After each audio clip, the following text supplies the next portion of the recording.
David Harper, a 28-year-old living in New Orleans, Louisiana, worked as a software developer at a renowned tech company. He had a comfortable suburban home and a close circle of friends. Outwardly, his life seemed perfect. Inwardly, however, David felt a growing void he couldn't explain. Over the past few months, waking up had become a monumental challenge. Simply getting out of bed felt like carrying the weight of the world. He started missing deadlines at work, withdrew from his friends, and even distanced himself from his family. Anxiety was a constant background hum, and thoughts of inadequacy consumed him. One day, while staring blankly at his computer screen at work, David broke down. Tears streamed down his face without warning, and he could barely explain to his boss what was happening. Realizing something was wrong, his boss suggested that David take a leave of absence and seek professional help. Initially reluctant, David gave in. He scheduled an appointment with a therapist, Dr. Henry Wallace. After several sessions, he received a diagnosis he had feared: clinical depression. "David, you're dealing with something very serious, but I want you to know that this doesn't define who you are. There are ways to face this, and I'm here to help you on this journey," Dr. Wallace said. Those words resonated with David, but the weight of the diagnosis felt unbearable. He felt as though he was sinking into a hole with no way out. One night, while staring at himself in the mirror, David whispered, "I can't keep living like this. I need to do something." It was in that moment he realized he needed to change. He didn't know exactly how, but he knew his life needed a greater purpose. David decided to try something different. Dr. Wallace's treatment plan included regular therapy and medication, but David also knew he needed to reconnect with something deeper. He began reflecting on what had once given his life meaning before depression took over: music. Before fully dedicating himself to his tech career, David had been passionate about playing guitar and writing songs. It was something that made him feel alive, but it had been years since he had last played. Inspired by that memory, he opened an old cabinet and found his guitar, covered in dust. Strumming the first few notes, something within him began to stir, albeit slowly. David set a small goal for himself: play guitar for 10 minutes every day. At first, it felt more like a chore than a pleasure, but gradually, those melodies became his way of expressing himself. He began writing lyrics about his feelings, his pain, and even his hopes. Meanwhile, his sessions with Dr. Wallace uncovered deeper layers of his struggles. During one particularly tough session, David confessed, "Sometimes I feel like I've failed at everything. My career, my relationships, even myself." Dr. Wallace calmly replied, "What you're feeling is real, David, but failure doesn't define who you are. The question isn't about never failing, but about how you choose to respond to it."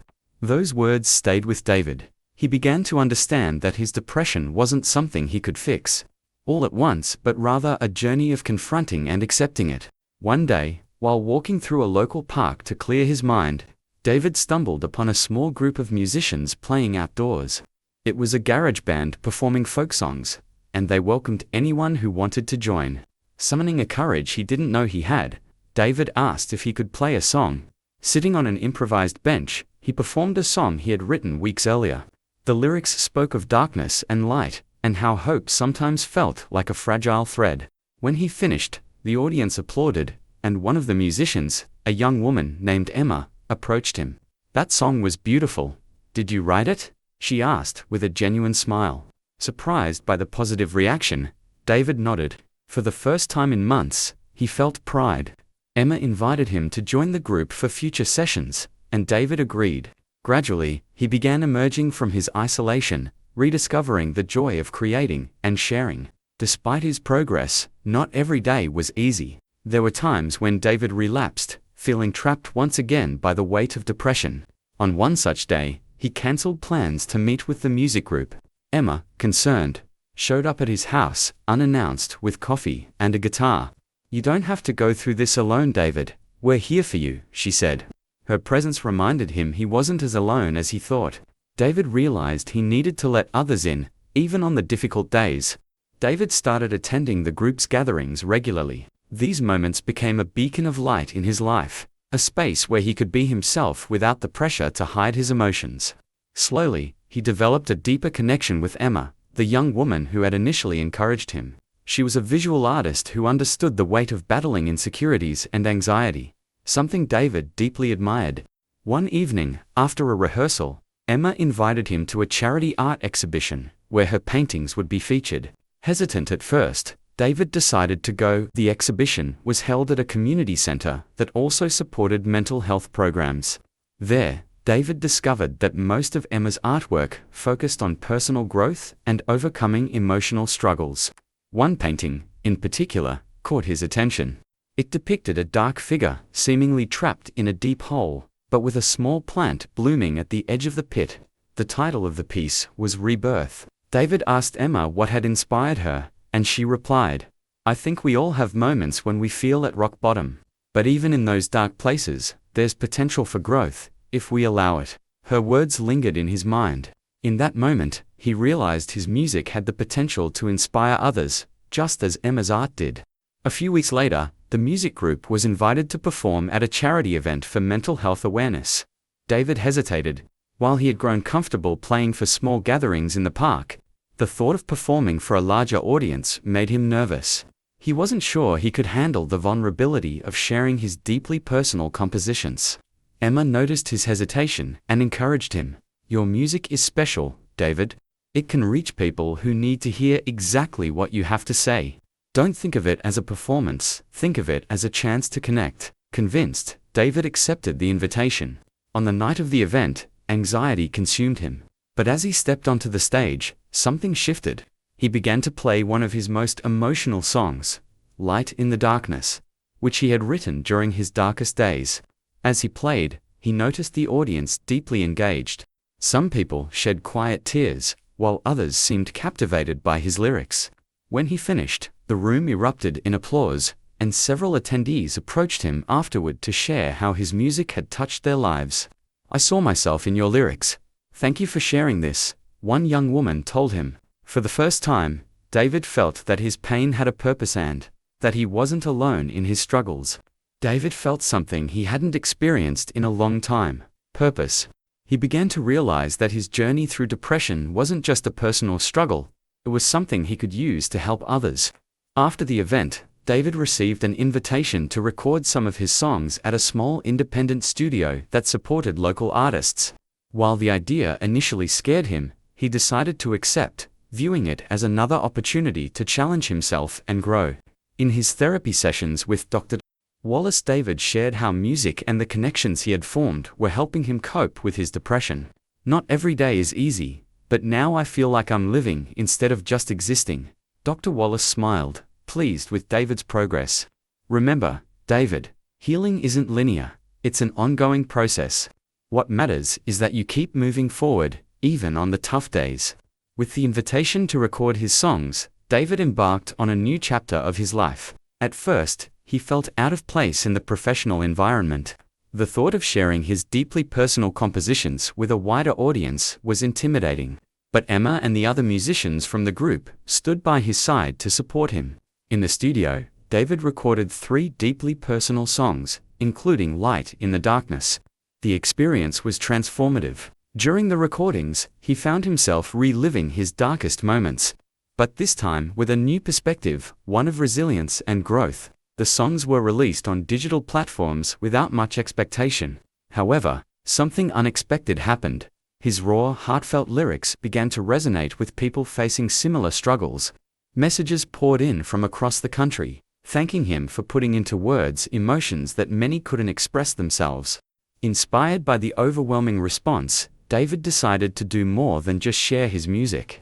He began organizing small community events in Chicago, combining performances with open discussions about mental health. These events quickly gained traction, attracting both people seeking support and professionals interested in collaborating.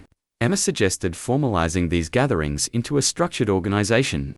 Together, they created the project Voices in the Darkness, aimed at using music and art as tools to raise awareness and support those battling depression and other emotional challenges.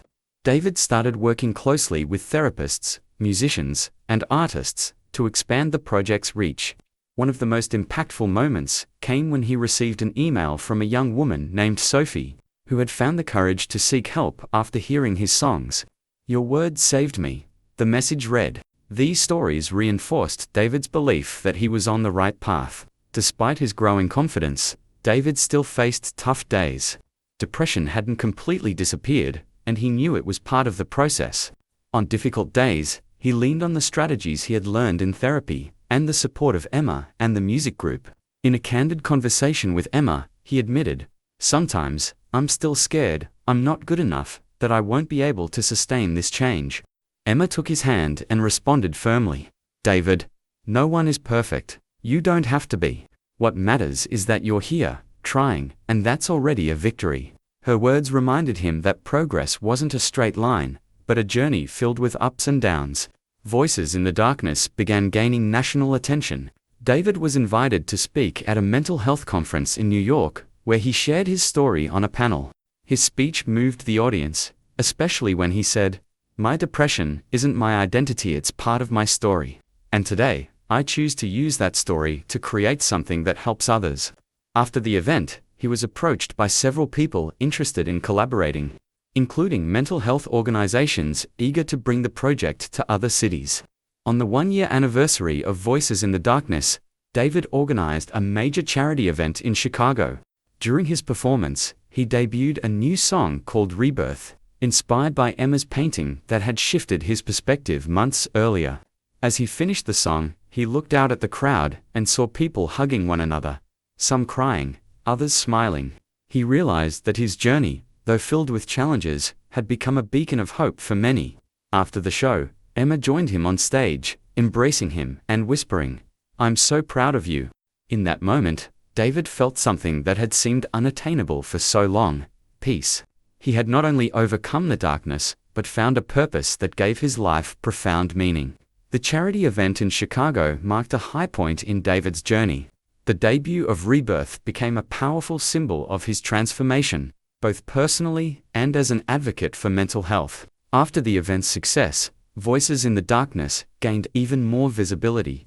Invitations poured in for national events and even TV interviews. But something even bigger was on the horizon. A representative from an international organization, Human Harmony, which promoted global mental health initiatives, reached out to David. They were interested in collaborating with Voices in the Darkness and bringing the project to other countries. "Your music and your story have the power to touch lives around the world, David," the representative said. "We'd like you to join us for an event in London, where we'll launch a global mental health awareness campaign." David felt a mix of fear and excitement. The opportunity was monumental, but doubts lingered about whether he was up to the task. Emma and his project partners encouraged him to take the leap. "This is your chance to share your message with even more people," Emma said. "And if anyone can do it, it's you." Months later, David found himself in London, standing on the largest stage he had ever faced. The event drew thousands of attendees and was broadcast globally.